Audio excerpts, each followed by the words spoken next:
Alhamdulillahi Rabbil Alamin adada khalqihi wa ridha nafsihi wa zinata arshih. Allahumma salli wa sallim wa barik ala Sayyidina Muhammad wa ala alihi wa ashabihi wa tabi'in wa tabi'i tabi'in wa tabi'ahum bi ihsanin ila yaumiddin, amma ba'd. فقال تعالى في القرآن الرحمن الرحيم لا يكلف الله نفسا إلا وسعها لها ما كسبت وعليها ما اكتسبت صدق الله العظيم. وقال رسول الله صلى الله عليه وسلم, wabil khusus kepada para pengurus Masjid Agung Al-Ikhlas, terutama ketua umum dan ketua harian dan semua para pengurus, semoga di subuh hari ini kita semua dapat berkah daripada Allah SWT. Amin. Nah, karena tadi MC bawa pantun, saya satu pantun, boleh ya? Makan ketupat di pagi hari, dicolet daging sapi, nikmat sekali. Semoga hadirin jemaah subuh di pagi hari ini Allah berikan rahmat dan berkah dari ilahi. Amin ya Allah ya Rabbal Alamin. Satu saja cukup. Alhamdulillah. Kabarnya gimana, sehat semua? Alhamdulillah. Kalau tidak sehat Pak Ustadz tidak bisa ke masjid. Demam, susah ke masjid. Tadi temanya sabar. Ya, karena emang hidup itu penuh dengan ujian. Maka untuk menghadapi ujian harus dengan sabar. Makanya Allah firmankan wasta'inu bis-sabri was-shalah. Kata Allah, mintalah pertolongan kepada Allah dengan sabar dan sholat. Sabar dulu, baru kita adukan kepada Allah. Karena segala ujian pasti Allah akan berikan jalan keluar. Tadi yang saya baca nih, yang kita pun sering baca dalam tahlil, ayat Al-Baqarah ayat terakhir, la yukallifullahu nafsan illa wus'aha. Apa kata Allah? Allah tidak akan membebani seorang hamba sesuai dengan kemampuannya. Jadi ujian datang pada kita, cobaan yang Allah berikan kepada setiap hamba, pasti kita bisa menanganinya. Pasti ada jalan keluar. Cuman kadang kitanya yang langsung mengeluh. Mengeluh. Apa yang kita keluhkan? Karena kita salah pandangan.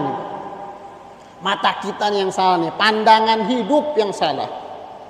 Makanya orang yang bisa menjaga pandangannya dari kemaksiatan, yang baru kemarin saya bahas dalam khutbah Jum'ah di sini juga, di Masjid Agung juga.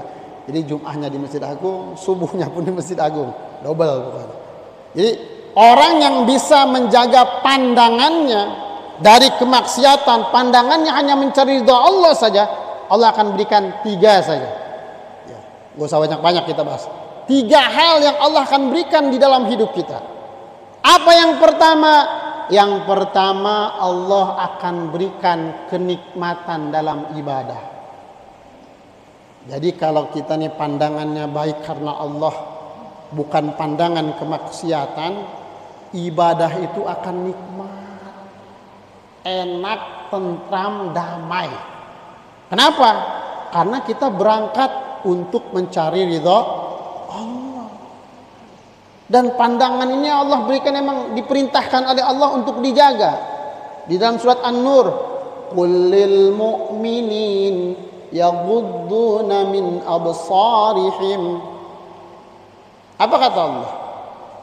Allah firmankan, katakan bahwasanya orang-orang yang beriman yaghudduna min absarihim, jaga pandanganmu. Karena kalau sudah bisa menjaga pandangan, wa yahfadzu furujahum, dia akan bisa memelihara kemaluannya. akan memelihara martabat hidupnya ketika dia sudah menjaga pandangan. Jadi orang yang bisa menjaga pandangan karena Allah akan cabut kesusahan dan Allah akan berikan kenikmatan dalam ibadah.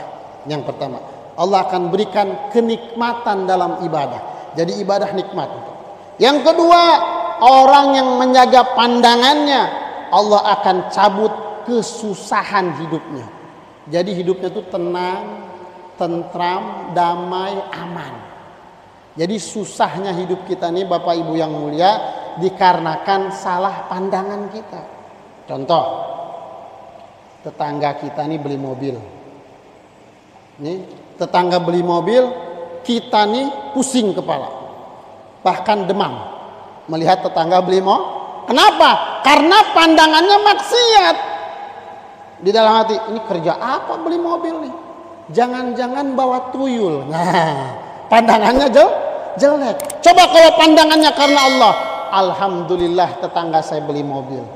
Besok saya bisa numpang. Untuk hal-hal yang agak berat bisa numpang naik mobil. Nah itu pandangan kebaikan sama Allah. Jadi tidak susah hidupnya. Orang yang nggak jaga pandangan susah hidupnya. Jadi lihat orang tuh suuzon, berprasangka buruk terus. Sehingga ujiannya banyak. Susah menjaga hidupnya. Kalau pandangan kita salah. Maka kita jaga pandangan kita hanya karena Allah. Allah akan cabut kesusahan hidup. Karena Allah sendiri yang bilang, "Wa may yattaqillaha yaj'al lahu makhraja wa yarzuqhu min haitsu la yahtasib." Wa may yatawakkal 'ala Allah fahuwa hasbuh. Apa kata Allah? Orang yang takwanya lurus pada Allah, hatinya hanya kepada Allah, yaj'al lahu makhraja. Allah akan berikan jalan-jalan keluar. Jadi ujian itu Ibu, Bapak, kalau kita diberikan ujian, kita langsung sabar dan ngadu kepada Allah. Yaj'al lahu makhraja. Allah janjikan Allah akan berikan jalan-jalan keluar. Keluar kita selesai. Bahkan wa yarzuqhu min haitsu la yahtasib. Allah akan berikan rizki yang tidak disangka-sangka. Wa may yatawakkal 'ala Allah fa huwa hasbuh. Kata Allah, tawakal kamu kepada Allah, cukup. Allah akan cukupkan hidupnya dunia wal akhirah. Orang yang hatinya tawakal kepada Allah.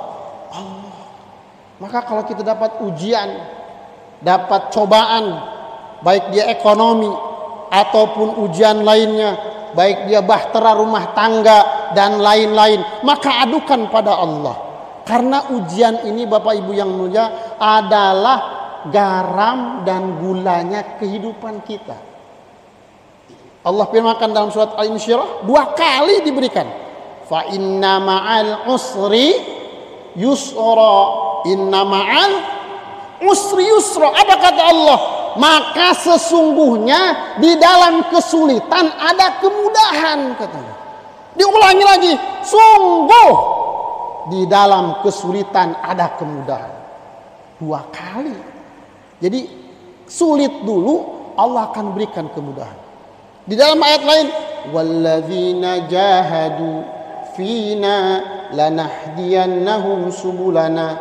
Kata Allah, orang yang mujahadah, yang selalu dekat mujahadah pada Allah, lanahdiyannahum subulana, mau bersulit-sulit di jalan Allah, Allah akan berikan jalan-jalan hidayah. Jalan-jalan hidayah supaya dia dekat dengan Allah. Seperti halnya besi ini. Tahu Bapak Ibu besi? Ini besi sebelum jadi kipas angin, jadi tongkat, jadi hal-hal ini sampai jadi itu tuh lampu gantung. Itu besi tadinya biji saja. Biji-biji besi. Apa yang terjadi? Biji besi direbus, dibakar sampai jadi cairan. Betul? Sudah jadi cairan tuh dipres. Sulit. Dipres jadi apa? Jadi pisau. Kalau jadi pisau lagi dipukulin lagi. habis-habisan itu besi. Baru dia jadi kipas angin bermanfaat. Jadi gantungan lampu indah. Tadinya apa? Tadinya dibakar, dipukulin dulu. Jadi kehidupan akan terasa nikmat kalau diuji dulu sama Allah. Bahtera rumah tangga akan terasa nikmat kalau diberikan ujian sama Allah. Jadi dalam ujian itu ada kemudahan kata Allah. Yang penting kita pandai menyikapi ujian tersebut. Adukan sama Allah. Dan yang terakhir, tenang Bu ya. Yang terakhir, yang ketiga kata Allah ini, orang yang menjaga pandangannya dari kemaksiatan, Allah akan berikan dalam hatinya makrifat kepada Allah. Dibuka hijabnya dengan Allah, sehingga rasa takutnya akan tumbuh kuat di dalam hatinya ketika jaga pandangan kita pada Allah. Kenapa? Karena pandangan kita hanya mencari ridho Allah, bukan mencari ridho manusia. Ketika hatinya ridho pada Allah, pandangan hidupnya hanya untuk pada Allah, maka Allah akan buka sehingga dekat kepada Allah. Fafirru ilallah. Kita diperintahkan untuk cepat-cepat lari kepada Allah. Takarrub, hatinya akan takarrub, dekat dengan Allah ketika pandangan kita hanya kepada Allah. Maka itu Bapak Ibu yang mulia, ini sekelumit daripada kuliah subuh kita, bagaimana kita menyikapi setiap ujian dan cobaan hanya melihat pandangan mencari ridha Allah Subhanahu wa taala, dan jadikan setiap ujian kita adalah momen-momen untuk mendapatkan keindahan dalam kehidupan. Kalau sudah seperti itu, enak kita jalani hidup ini. Semoga di subuh hari ini kita mendapatkan berkah daripada Allah Subhanahu wa taala dan memberikan rahmat daripada Allah Subhanahu wa taala, dan dosa-dosa kita semua diampuni oleh Allah Subhanahu wa taala. Untuk sempurna dan berkah majelis ini, kita tutup dengan doa kifah majelis. Subhanallah bihamdihi, subhanakallahumma bihamdika, asyhadu an la ilaha illa anta astaghfiruka wa atubu ilaik. Assalamualaikum warahmatullahi wabarakatuh.